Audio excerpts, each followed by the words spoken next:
Hi guys, I'm Arm. Today I'll bring Beast Tamer episodes 7 and 8. In these two episodes, the male protagonist Rain fights the Demon King's army for the first time, and he will subdue the twin fairy girls. Rain's upgrade speed shocks both the Demon King and the hero. It begins with the fairy girl Sora asking Rain to rescue her captured sister Luna, and Rain readily agrees. He takes Kanade and Tanya to the stronghold of the Shadow Knight. Rain takes the lead in launching a fireball attack, but the Shadow Knight is immune to the magic. And then Kanade starts to attack relying on the cover of Rain. With the innate strength of the cat race, she gains the upper hand. The Shadow Knight deduces from Kanade's gaze that they come to save Luna, and in a fit of rage, it decides to kill Luna. At the critical moment, Tanya blocks the blow with her dragon wings, and Luna is finally saved. Now, Rain and Kanade can put aside all their concerns to fight the Shadow Knight. They team up to launch an onslaught, but the Shadow Knight's defense and attack stats are very high, and a large area of forest is destroyed by it. So Rain comes up with a new plan. He controls the bees to interfere with the Shadow Knight's vision, and then he uses power-boosting magic on Kanade, with a dazzling light flashing on her body. Kanade feels endless power being injected into her body.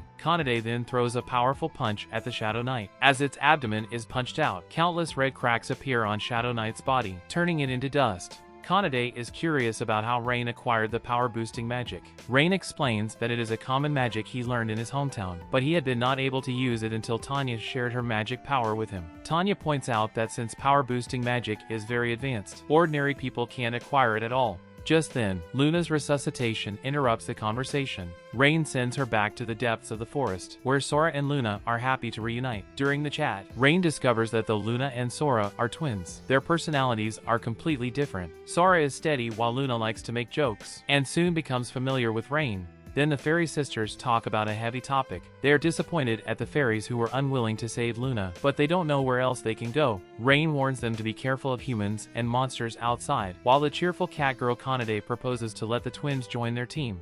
Rain worries that the conflict between the fairies and humans will trouble Sora, but in fact, his rescue has fully won the trust of the two fairies, who agree to sign a contract with Rain. But Rain soon meets another problem. As there are different ways to sign contracts with different races, he has never learned to sign a contract with a fairy. Kanade and Tanya think Rain is an excellent tamer and that there must be a way to sign a contract with fairies. Their encouragement gives Rain confidence. Rain then bites his finger to form a magic array on his palm. He is so focused on it to not disappoint the twins. Soon Rain begins the first round of attempts, which goes unexpectedly well without any accidents. Rain manages to sign the contract with the two fairies in one go. It's Rain's first time signing a contract with two at the same time. It costs so much of his energy that he almost faints, but it's worthy. If Rain collects 3 more powerful partners, he can summon the Super Dragon Ball to make a wish. The task is successfully completed, and Rain hands over the Shield of Truth to the hero Arios, who doesn't believe that the weak Tamer can complete the task that he failed. Thus Mina, the priest of Arios' team, uses magic to identify the shield, only to get a surprising result that Rain really got the Shield of Truth.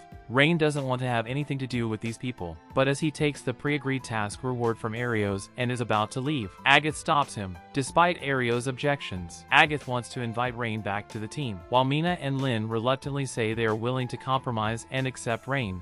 Their attitude annoys Rain. The heroes' party is always so conceited that they have no sense of apologizing for the past. In the end, Rain declines Agatha's invitation. What he really cares about is not the fame and wealth gained after defeating the Demon King, but the lovely and kind comrades by his side. Others of the team are just upset with Rain, but Arios has the idea of killing Rain because he can't accept that he lost to the tamer he once despised the most. Unbeknownst to Rain, he has been targeted by Arios. When they talk in the shadow of a tree, they have a surprising discovery that in the legend many years ago, the first hero injected the blood of the gods into his body, and finally defeated the Demon King and saved mankind. The biggest difference between the hero and ordinary people is that there is no limit for the hero to strengthen his power.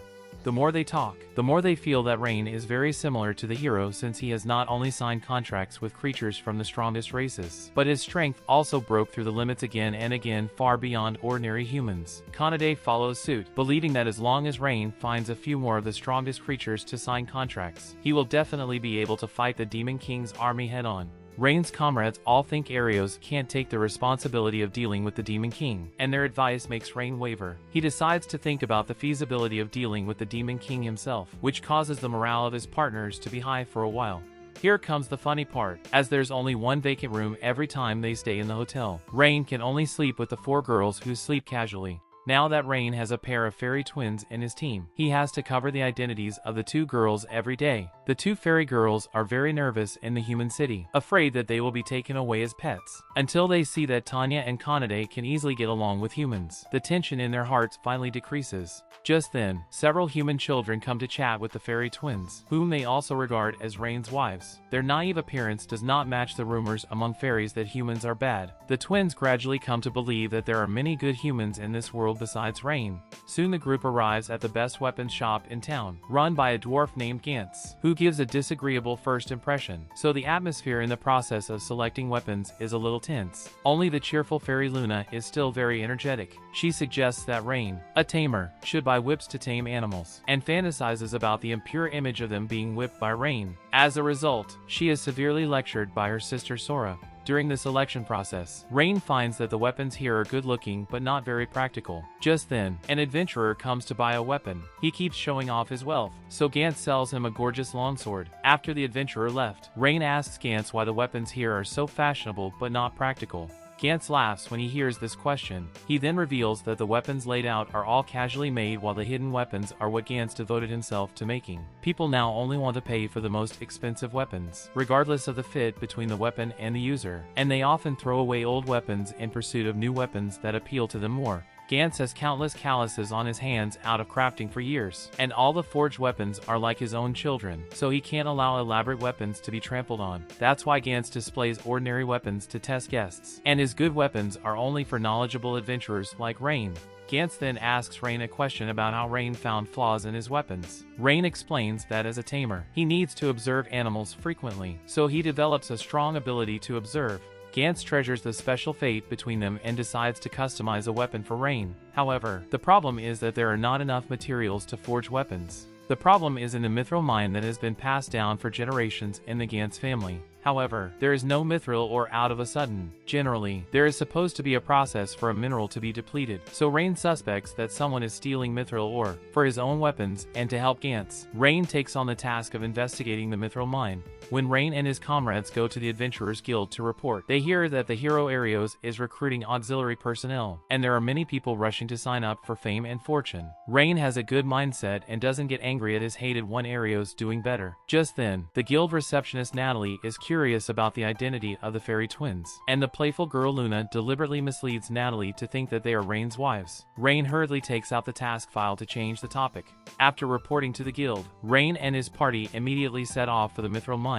The fairies are good at magic but have poor physical fitness, so the twins almost die when they climb the mountain. On the way, they come across a lake, where the girls decide to play in the water and rest. Kanade starts undressing in front of Rain, which frightens Rain and he quickly hides. As the girls are taking a bath in the lake, Luna and Sora stare at Kanade and Tanya the whole time, because they envy their good figures and try to ask them how to make their bodies plump. Just then, Kanade is attacked from behind, and her scream leads Rain over, but it turns out that she was just bitten by a fish. Because of this accident, Rain got glutted in his eyes. He sincerely apologizes to the girls afterwards, but the girls have always liked Rain and are not bothered at all. After that, they are back on the road. Sure enough, someone is stealing the mithril in the mine. Tanya and Kanade easily defeat the two thieves. Rain asks them to be careful, because birds in the sky are very abnormal after they show up. Rain suspects that a tamer who controls the birds in the mine has discovered them. That brings the end of episodes 7 and 8. This anime is quite interesting, right? We can not only see the male protagonist building a harem and conquering girls of various races, but also watch him fighting with the hero with his advantage as the main character.